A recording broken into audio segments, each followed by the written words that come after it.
And I will tell you a little bit behind time, so I'm probably going to go a little bit faster about the user selection panel. So now I realize that some of you in the room are actually users from PRISMAP. If I do not know you, I apologize. But when we had the hearing, your picture was right the size of the stand on my screen. So I don't know your name, let me know, please. Okay. So we heard a lot about PRISMAP, and of course, one of the work packages was the user selection and the access procedures. And this is where the user selection panel came from. And I would like to say, on a personal note, I'm really impressed and in awe about the PRISMAP consortium, how much it actually did over these 5 years. It's really impressive. We have a similar network in Canada, where we have several sites that make isotopes, and then we give it to our partners, and they do preclinical trials, quite a project in the clinical trials.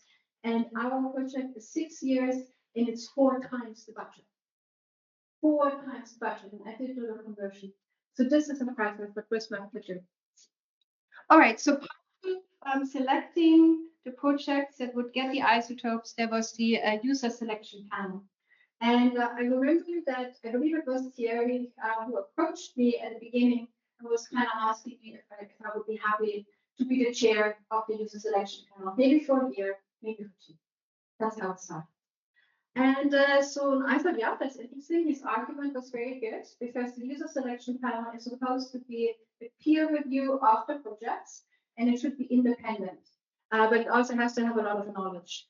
And given that I'm not European anymore, I'm completely independent. I have absolutely no benefit from anything of those things, but I do still remember your houses. So this is the user selection panel. So there were like 6 internal members, part of the PRISMAP consortium: Thierry, of course, Charlotte, Harit, Uli, David, and Kristen. And then we had the external members, Francesco from Italy, Santa, and then we had Paul, Christoph, Catherine, and then myself. So you can see that it was truly, I mean, heavy on the Swiss farm side because of the PRISMAP where it's situated, but it was really a European, as Canada, review panel to really look at these projects. And in case you don't know all these people here, just the photos so you can look us up. And yeah, so we started out having the first call and then the first meeting in 2022. And this is how the process worked. So you wrote the applications. A lot of effort into the applications. Some of you may have worked with some of the PRISMAP members to put the applications together. So the applications were received by the PRISMAP team. And then there was some pre-screening done for the eligibility and the feasibility by some of the USP members, the internal PRISMAP members. And then the USP panel looked at all the applications. In the first couple of times, we did this together in one step, and we figured out that that was just cumbersome. Because we had to look at a lot of applications. These were long meetings, like 3 hours, 4 hours meetings. So we kind of divided it in the later calls, where some of the PRISMAP members of the USP looked at the eligibility, made sure we can actually PRISMAP can actually make the isotopes, can make enough of the isotopes. Some of the users, being really ambitious, asked maybe for 20 deliveries in an incredible time of 2 months, which of course cannot be done. So all of these things have to be looked at and figure out if it can be done or not. And then in the early calls, each and every member of the panel read each application, because we wanted to make sure that we have a really, really good discussion. That's a lot of work. And we assessed it for scientific excellence, for the project implementation. Is there a good plan together? For example, if somebody wants to do clinical trials, did they start with clinical trials, some preclinical trials? Is it a good plan? Expected outcome? Is it actually something worthwhile doing? And then the research team. And in each of these categories, we could score from 1 to 5. So the maximum score was 20 points, and only projects that received a minimum of 14 points went then into the next phase. And then we had the first meeting. So the first USP meeting, very long meeting. We went through each of the applications one by one. Each panel member explained their score, what the score is and why they gave it. And then we have discussions about what the final score should be. These discussions were straightforward, and some of these discussions were very passionate. So I would really figure out if this is a worthwhile project, and sometimes the score varied. So we had long discussions to come. Okay, so after the first meeting, then we sent out invitations. Because very often the applications left us with open questions. Or we wanted to talk with the users to say, great project, really great implications, but you cannot have 10 deliveries. Can you do with only 3? Or great project, great implications, but do you really need this isotope? Can we give you that isotope instead? So we wanted to have the dialogue with the users. So we sent questions to the users ahead of time. So one of the output of the first USP meeting was actually that we have a whole catalog of questions, each of the applications that we were inviting. And we sent those questions to the users so they could give us the answers back before the meeting, just in case that there is something follow-up that could run out. Okay. Then, so the users submitted the answers to the questions. And then we had the second USP meeting and the hearing, where the users came. And I think it was like in a 15-minute act, you guys came and gave your presentations, answered the questions, and we had additional questions if possible. And then in the first one meeting, we then, after this second USP meeting, we immediately met and then came up with the final decision, and that was just not manageable because the second meeting was long and it was very fast, and we needed a break and didn't think about it.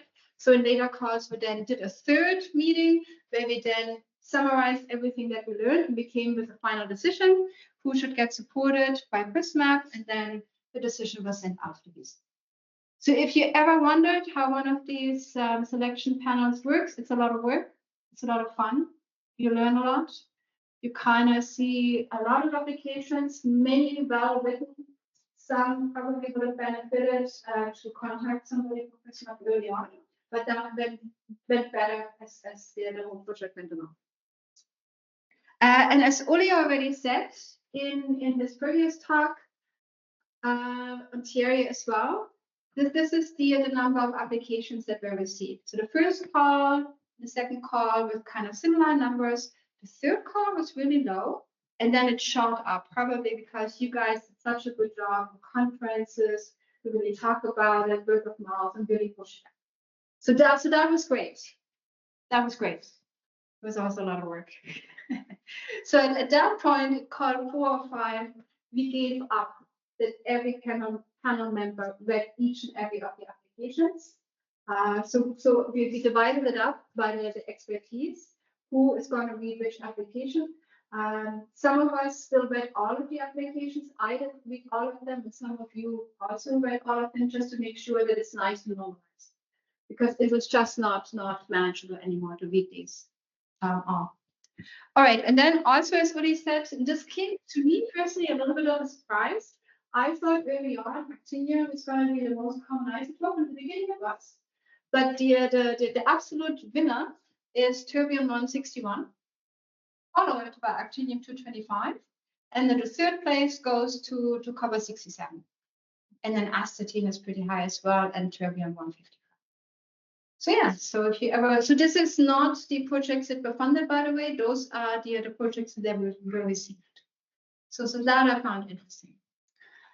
And then the next slides I stole from Thierry, and he already showed them, so we can go through that a little bit quickly. So funded were 46 projects, and you can see here all the other countries, nicely spread out, I think, in Europe. So that's a really great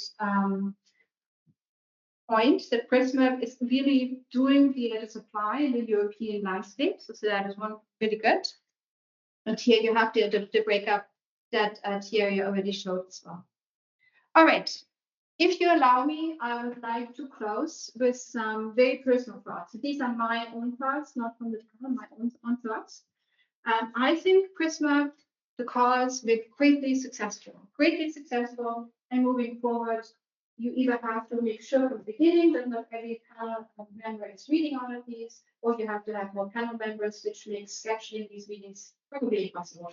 So have to think about that. The next one, this is really because this whole started during the pandemic. Running these meetings online, of course, was highly practical because I'm on the west coast of Canada with a 9-hour time difference. I got up at 4 a.m. to do these meetings. And I personally thought that was great because by the time the meetings were over, I started them the day. So I never had to block any of my normal meetings for it. I don't know how the other panel members felt about it because they had to stay really late because of me. Maybe you can tell me tonight or here how you felt about that. But okay, so online meetings are great, but especially for the first meeting and maybe for the second meeting, where we were a new group and we hadn't worked together closely yet. We didn't know each other that well. It was passionate, and sometimes my German background kicked in that we had to be on time, but then my Canadian background kicked in that I had to be polite. And so sometimes it was quite difficult because I had to kind of stop people from talking, and I felt really bad. I would have liked, at least at the beginning, that it would have been in person, and I could have shared this whole thing, and it could have gone for a beer for dinner, and we would all have been good. I kind of came out of this meeting sometimes, oh shit, I really cut that person off. I wonder how it. So that's a highly personal. So maybe try to do it in person moving forward. We find and optimize the whole process, and I know that half of the panel was from PRISMAP, so I'm sure they're remembering that for the next time how to do this. And then finally, don't just have a chair, have a vice chair, because there are so many meetings, as you said, each call has 3 meetings. It's not always possible for the chair, for whatever reason, to be there at each and every meeting. And if they have a dedicated vice chair, then it's not a surprise for a person that hasn't done it, that, ooh, I have to remember how to do it. So they're already up to speed. And with that, thank you.